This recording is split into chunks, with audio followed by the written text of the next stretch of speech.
నమస్కారం అండి. ఈరోజు అమ్మ ఆసరణ వృద్ధాశ్రమంలో అనకాంక్షేంద్ర గాను శ్రీ పివి విశ్వనాథ్ గారు, శ్రీమతి శారదా గారు వారి కుటుంబ సభ్యులు అన్నదాతగా విరుస్తున్న ధన్యవాదాలండి. మీరు మీ కుటుంబ సభ్యులు నిండు నూరేళ్లు ఆయురారోగ్యాలతో అష్టైశ్వర్యాలతో వద్దని కోరుకుంటూ అన్నదాత సుఖీభవ.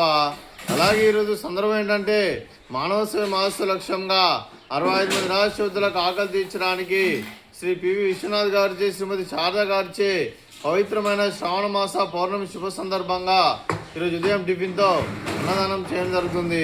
అలాగే శ్రీ పివి విశ్వనాథ్ గారికి, శ్రీమతి శారదా గారికి శ్రావణ మాస పౌర్ణమి శుభాకాంక్షలు తెలుపుతూ, అలాగే రాఖీ పౌర్ణమి శుభాకాంక్షలు తెలుపుతూ మీరు మీ కుటుంబ సభ్యులు ఏ సంకల్పం అనుకున్నారో అది నెరవేరాలని కోరుకుంటూ, మీకు అంతా మంచి జరగని మనస్ఫూర్తిగా కోరుకుంటూ, మీకు మీ కుటుంబ సభ్యులందరికీ ఆ ముక్కడి దేవతల ఆశీస్సులు, ఇక్కడ ఉన్న 65 మంది ఆశీస్సులు మీకు ఎల్లప్పుడూ ఉండాలని కోరుకుంటూ, అలాగే శ్రీ పివి విశ్వనాథ్ గారికి, శ్రీమతి శారదా గారికి, శ్రీ వెంకటరమణ గారికి, శ్రీమతి కళ్యాణి గారికి, శ్రీ పెయ్యేటి విశ్వనాథ్ గారికి, శ్రీమతి దివ్య గారికి, మీకు మీ కుటుంబ సభ్యులందరికీ దీర్ఘాయుష్మాన్ భవ.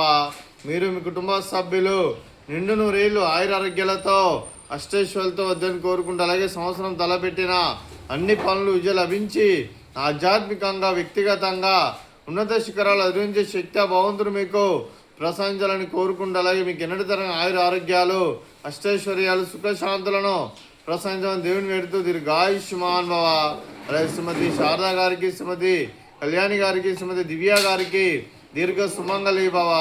మీరు నిండు ముత్తైతనం చేసి ఎంతోమందికి ఆదర్శంగా నిలవని కోరుకుంటూ, ఆ దుర్గాదేవి ఆశీస్సులు, లక్ష్మీదేవి దేవులు మీకు ఎల్లప్పుడూ కోరుకుంటూ దీర్ఘ సుమంగళి భవ. అలాగే ఆశ్రమానికి పెద్ద కరుస్తున్న తల్లి లాంటి పెంటేశ్వర కుమారి విశ్వలమ్మ గారికి పాదాభివందనం చేస్తే కళ 365 రోజులు నిత్య అన్నదానం జరగని కాన్సెప్ట్తో ముందుకు వచ్చి తను తను 100 మంది 1000 మందితో చూపిస్తున్న పెంటేశ్వర కుమారి విశ్వలమ్మ గారి వారి కుటుంబ సభ్యులు అందరూ ఎల్లప్పుడూ నిండు నూరేళ్లు ఆయురారోగ్యాలతో అష్టైశ్వర్యాలతో వద్దని కోరుకుంటూ వారికి వారి కుటుంబ సభ్యులందరికీ ధన్యవాదాలండి. అలాగే శ్రీ పివి విశ్వనాథ్ గారు, శ్రీమతి శారదా గారు, మీరు మీ కుటుంబ సభ్యులు అన్నదానం చేస్తున్నారు, మేము అన్నదానం స్వీకరిస్తున్న దాత సుఖీ భవ. అలాగే ఈరోజు ఉదయం అన్నం చేస్తున్న వంటకాలు ఫ్రూట్స్ బనానా, అలాగే స్వీట్ బాదుషా, అలాగే ఉదయం టిఫిన్ ఉప్మా, అలాగే మామిడికాయ చట్నీ. అన్నదాత సుఖీ భవ. అన్నదాత అన్నదాత సుఖీ భవ, సుఖీ భవ, సుఖీ భవ, సుఖీ భవ.